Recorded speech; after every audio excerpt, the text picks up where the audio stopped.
Olá, gente querida do coração verde e amarelo, mais um jornal Foco do Brasil, compromisso com a verdade.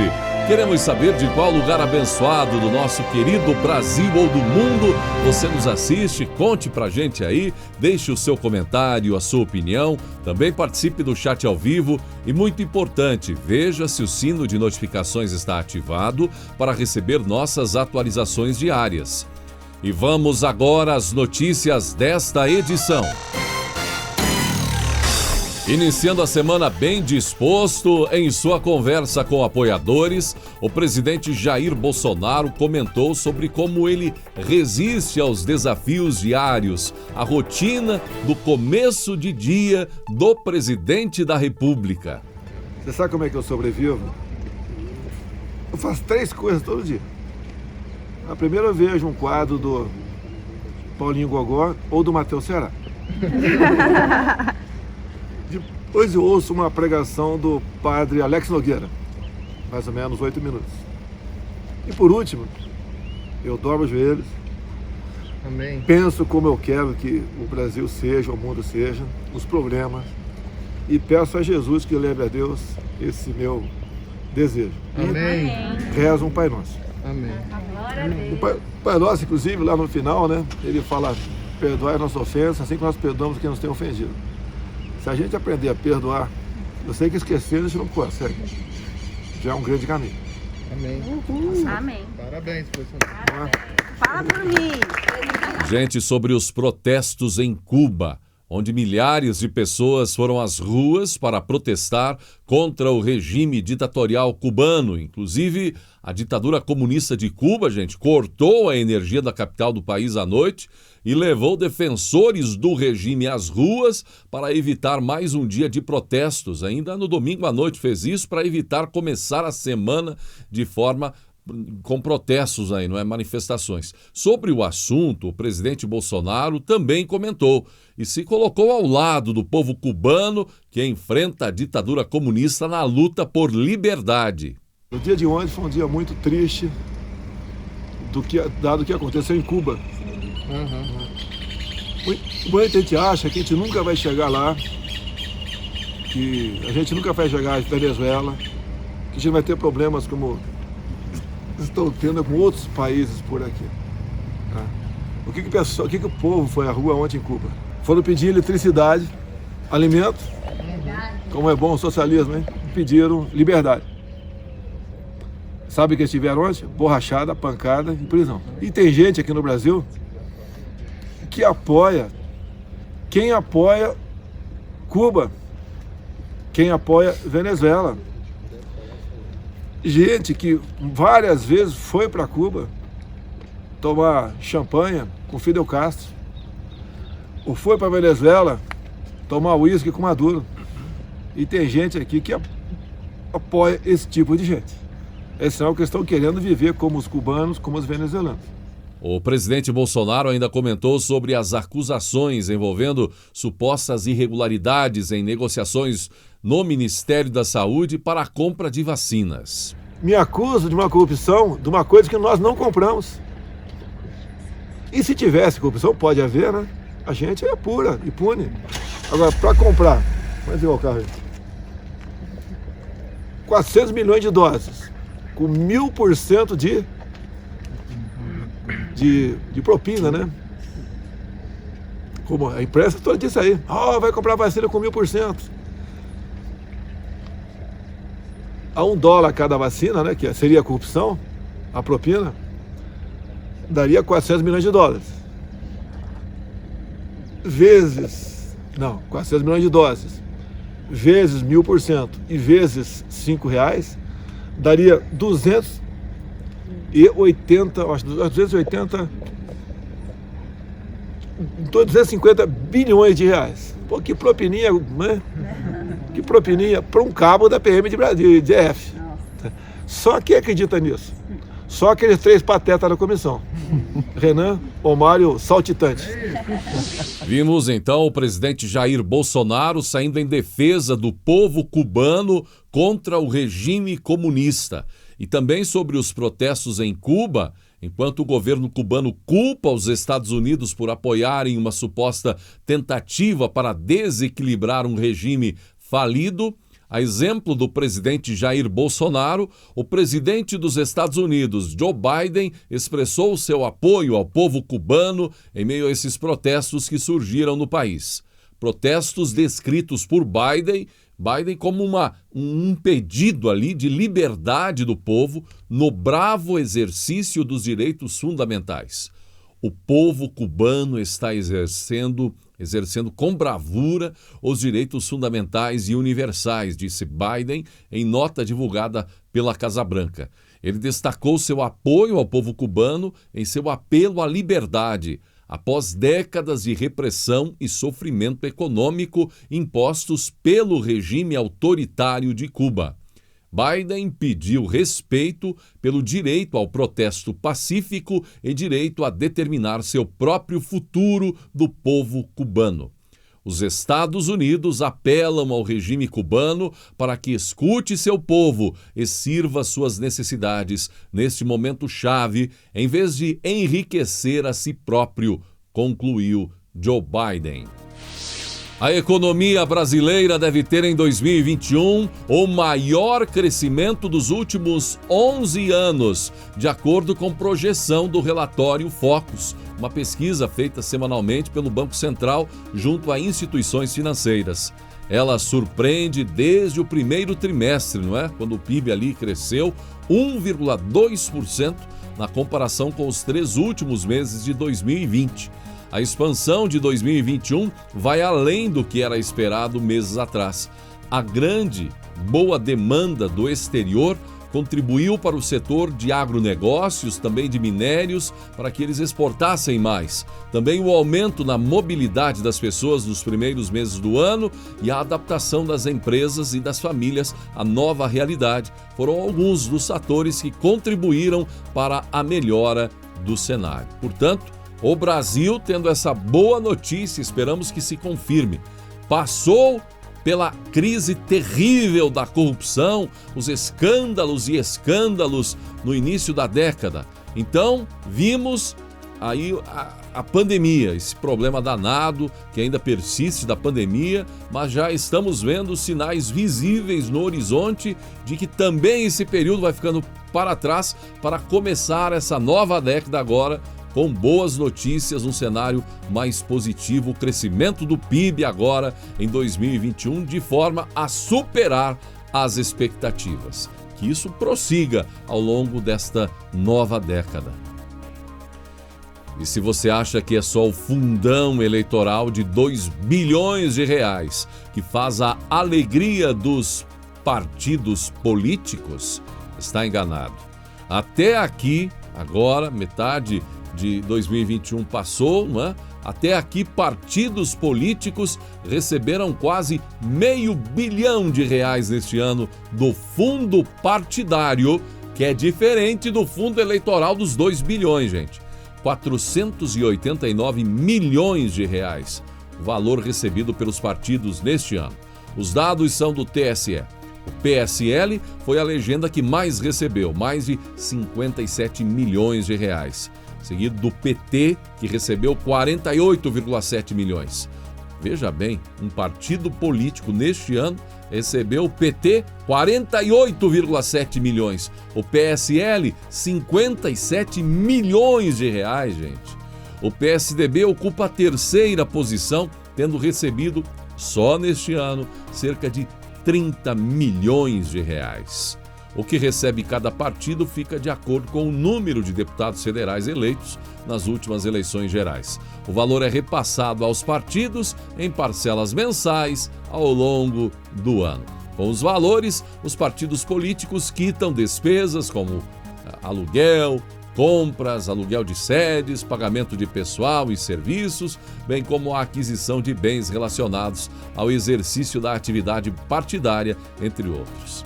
É importante saber que o fundo partidário é diferente do fundo eleitoral, que se destina a financiar campanhas eleitorais e é repassado somente em anos eleitorais. Então, gente, além do famoso fundão, Tem muito mais dinheiro envolvido para custear a vida dos políticos dominantes. E claro, mais uma vez, dinheiro público. Não chega às benesses, o auxílio isso, o auxílio aquilo, no Senado, na Câmara, para as autoridades do Judiciário. Nós temos que pagar mais. Como falamos, eles mandam e nós pagamos a conta. E se um jornalista resolve trazer isso a público, fazer o povo brasileiro ter ciência do peso que carrega, sabe o que eles dizem? Oh, meu Deus do céu! Olha aí mais um ataque à democracia! Um ato antidemocrático! Temos que puni-los! Abre-se inquérito, faz isso, faz aquilo! Estão tentando derrubar a democracia no país! Ora, qualquer crítica hoje virou um ataque antidemocrático. Explanar o que certamente o povo... A menos que você concorde. A menos que você, brasileiro, concorde com isso. Você concorda em dar em ano de eleição aí 2 bilhões a partidos políticos? Para falarem e se mostrarem belos, bonitos, a musiquinha esperta, especial, emocionante, belíssimas palavras, marqueteiros transformando candidatos ora corruptos, ora escandalosos, ora isso, ora aquilo, em verdadeiros deuses. Nossa, esse sim, um santo que merece o nosso voto na imagem da propaganda eleitoral. Aí você concorda com isso? Se você concorda, me perdoe, brasileiro. Me perdoe, que aí de repente a gente está... Mas eu sei que você não concorda. A gente sabe o peso que carrega. É por isso que muita gente vai para fora, vai para outros países trabalhar. Brasileiros sonham em um dia morar na Europa, nos Estados Unidos, enfim, no Japão. Por quê? Porque vão trabalhar muito mais lá fora. Mas é que é muito diferente. O peso que um brasileiro carrega aqui, da máquina pública, dos nossos políticos, meses e meses trabalhando. E ainda, falar isso é um ato contra a democracia? É lamentável, gente. É lamentável que um dia esse país seja de fato passado a limpo, de cabo a rabo, de ponta a ponta. Este é o sonho de cada brasileiro, certamente. Vimos que causou grande polêmica a declaração do presidente Jair Bolsonaro sobre não ter eleição com fraude. Na manhã desta segunda-feira, vimos o presidente esclarecendo, reafirmando, não quero brigar com ninguém. Como digo, nós todos queremos eleições limpas e transparentes, porque se não for assim, não é eleição, é fraude, disse o presidente Bolsonaro. Ou seja, segundo Bolsonaro, eleições teremos. Fraude é que ele vai lutar a todo custo para que não ocorra. O vice-presidente Hamilton Mourão falou também sobre o assunto, eleições no ano que vem, e ele afirmou que, em entrevista à CNN, ele afirmou que só tem um caminho para 2022. Ter eleições, terá eleição, sem dúvida alguma. A exemplo do presidente Bolsonaro, que também disse, só há um caminho para 2022. Eleições limpas, transparentes, Resultado claro. E o vice-presidente Hamilton Mourão, sobre as eleições do ano que vem, ele declarou que teremos sim eleições, falou em entrevista e garantiu que teremos eleições em 2022. Tributo sobre dividendos. O ministro da Economia, Paulo Guedes, quer tirar a isenção e taxar lucro em 20%. E este é um dos pontos mais polêmicos, se não o ponto mais polêmico da reforma tributária. O ministro da Economia, Paulo Guedes, afirmou que a tributação sobre lucros e dividendos é socialmente muito difícil de explicar e que no mundo inteiro a alíquota está entre 20% e 40%, enquanto no Brasil esse dinheiro é isento de imposto. Paulo Guedes quer que a taxa seja de 20%. O ponto é um dos mais polêmicos da reforma. Empresários afirmam que a alteração aumentará tributos e afastará investimentos. No caso das companhias de categoria de lucro real, a alíquota subiria de 34% para 43%. O ministro não vê dessa forma e promete uma diminuição de até 10 pontos percentuais no imposto de renda pessoa jurídica. A proposta que foi entregue pelo governo ao Congresso, ela estipula uma redução de apenas 5 pontos percentuais até aqui. Segundo o ministro, a tributação do lucro incide sobre a pessoa jurídica e a dos dividendos cai sobre o acionista ou o cotista da empresa. A renda dos ricos não interessa se vem de salário, aluguel, de bônus milionário ou se vem de dividendos, ela devia cair no progressivo e ponto final. Mesmo pedindo para que o empresariado aproveite aquilo que chamou de janela de oportunidades, a resistência ainda é grande. O ministro se reuniu com pesos pesados do Produto Interno Bruto, PIB brasileiro. A intenção foi buscar apoio para fazer o Congresso cortar cerca de 40 bilhões de reais em subsídios. Alguns empresários ainda reclamaram que a reforma tributária será aprovada antes da reforma administrativa. Sobre isso, Guedes deixou claro que a administrativa só valerá para novos funcionários públicos, já que os atuais têm direitos adquiridos. De Brasília, Fábio Santos. Embora o Brasil não tenha conseguido superar a Argentina no final da Copa América, a final ficou marcada por uma outra vitória além da Argentina. O SBT derrubou a Globo na liderança da audiência. A final da Copa América fez o SBT desbancar a concorrente Globo, incluindo Jornal Nacional e Novela das 9. A emissora de Silvio Santos conseguiu o feito inédito, que há muito tempo não acontecia, e garantiu que os incômodos da Globo tendem a aumentar com a saída de grandes estrelas e o fortalecimento da programação de outras emissoras, como o SBT e a Record. E não é só o presidente Jair Bolsonaro que deve passar por cirurgia neste segundo semestre. É que o governador de São Paulo, João Dória, está com uma hérnia, gente, que será retirada através de uma cirurgia no mês de agosto.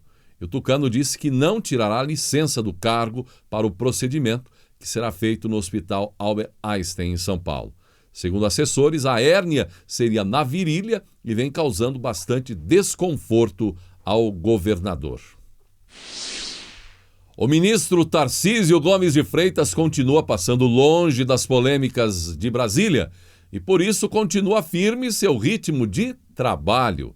Ele começou a semana em Minas Gerais, em ação, na retomada da indústria ferroviária nacional, com um momento importante, celebrando aí a entrega de mais uma locomotiva em um sistema especial.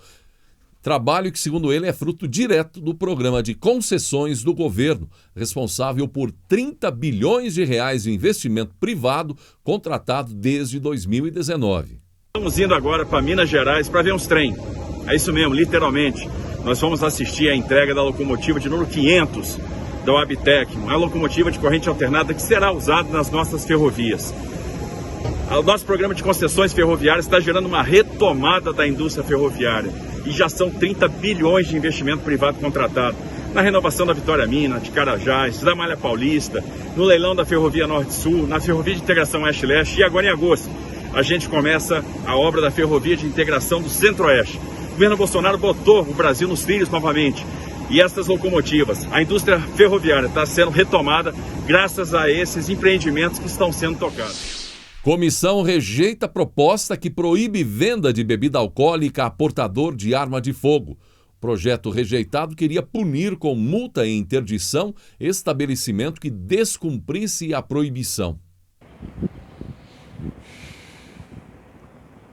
Imagine essa cena aqui comigo. Ó, o cidadão chega em um estabelecimento, deseja comprar aquele vinhozinho, nesse friozinho, tudo de bom, né? Quer fazer aquela presença com a companheira e tal, oh, coisa boa.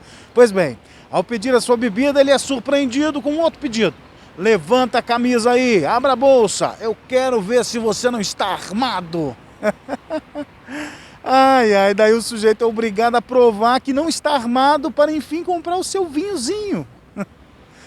É verdade isso, tá, gente? A Comissão de Desenvolvimento Econômico, Indústria, Comércio e Serviços da Câmara dos Deputados rejeitou o projeto de lei 671/20, que proíbe a venda de bebidas alcoólicas a portadores de arma de fogo.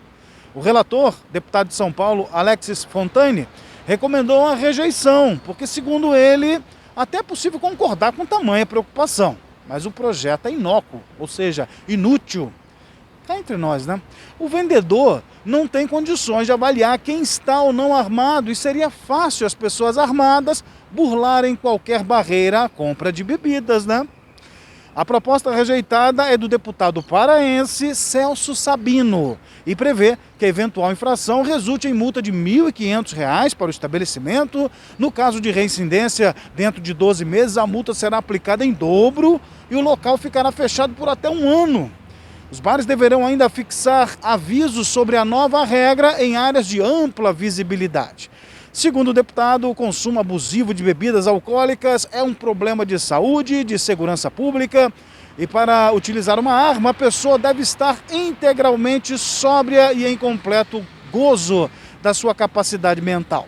O projeto tramita em caráter conclusivo e ainda será analisado pelas comissões de Segurança Pública, Combate ao Crime Organizado, de Finanças e Tributação e de Constituição e Justiça. Com o Ministério da Saúde fazendo a distribuição em massa de vacinas contra a Covid-19, alguns estados já estão anunciando que toda a população adulta terá sido vacinada com pelo menos a primeira dose até o final de agosto, ou seja, em menos de 60 dias. O avanço do Plano Nacional de Imunização do Ministério da Saúde do Governo Federal tem contribuído para a antecipação dos calendários em todo o país. 147 milhões de doses já foram entregues pelo Governo Federal aos estados até esta segunda-feira. Nesta segunda, chegamos a 147 milhões de vacinas distribuídas e 115 milhões aplicadas. Independente de qual for a vacina, todas são importantes. Vacina boa é a aplicada no braço do povo brasileiro, disse o ministro Queiroga. Embora a oposição, gente, diga em uma só voz e queira fazer você acreditar que o governo brasileiro teria atrasado a compra de vacinas ou a vacinação, desde o mês de março já, o Brasil está entre os 5 que mais aplicam doses no mundo. Agora, o Brasil está na 4ª posição no mundo, perdendo apenas para a China, Estados Unidos e Índia, 3 grandes produtores de vacinas no mundo. Os números desmontam a tese da oposição, que utiliza a palavra genocida para tentar colocar uma pandemia mundial, das piores pandemias da história, na conta do presidente Bolsonaro. E o PT não quer discutir claramente corrupção na campanha de 2022. Segundo rumores que saem da liderança petista, é preferível não tocar no assunto. Mas sabem que o tema certamente será abordado pelos adversários. A presidente do partido, do PT, Gleisi Hoffmann, disse à Folha de São Paulo que a proposta do PT será a vida do povo. Segundo ela, o partido não se furtará de debater sobre corrupção, mas querem mostrar que o tema foi utilizado numa estratégia de perseguição política. Para outro petista, Tarso Genro, ex-ministro da Justiça, o PT não deveria polarizar demais sobre corrupção em 2022, pois isso degrada o debate político. Cá entre nós. Degrada o debate político ou expõe as mazelas do partido? Corrupção é um tema importante, disse Tarso Genro, mas não o principal. Pandemia, milícias e deterioração das políticas sociais são mais relevantes hoje, avaliou o petista. Esquecendo que, por causa da corrupção, graves problemas surgiram ou foram agravados justamente na questão social do país. Dá para perceber que corrupção é um tema caro ao PT e que é melhor fugir mesmo da discussão como o diabo foge da cruz. Afinal, terão que explicar muita coisa. Aliás, curioso como tem sido a questão da provocação contra os militares também. Vimos que Lula fez mais uma declaração forte contra as Forças Armadas, desrespeitosa inclusive. Disse o petista: aonde essa gente estava escondida que nós não vimos, nunca vi o despertar de tanto miliciano. Eu fui presidente 8 anos, eu convivi com militares, o Haddad conviveu com militares. A gente não sabia que tinha gente que ficava falando merda todo dia, declarou Lula. Para Lula, não é a farda que impõe respeito, mas o caráter. Um dia desses eu vi um general falar o seguinte: eu vou na CPI, mas eu vou de farda, achando que é a farda que impõe respeito. Não é a farda que impõe respeito, é o seu caráter, é o seu comportamento profissional. Você está no Exército para garantir a soberania do seu país, para proteger o povo brasileiro com relação a inimigos externos e não ficar procurando inimigos internos, disse Lula, que ignorou que as Forças Armadas apenas responderam ao ataque que receberam quando um político aí conhecido, sem provas, como gostam de dizer, insinuou fatos graves contra as Forças Armadas. Enquanto a Polícia Federal abriu inquérito para investigar crime de prevaricação do presidente, essa palavra aí, prevaricação, que está ficando comum agora, muito utilizada por opositores ao presidente Bolsonaro, já que não dá para dizer que houve roubo de dinheiro público, já que nenhum real foi gasto, então eles usam agora a palavra prevaricação para tentar um jeito de acertar o presidente.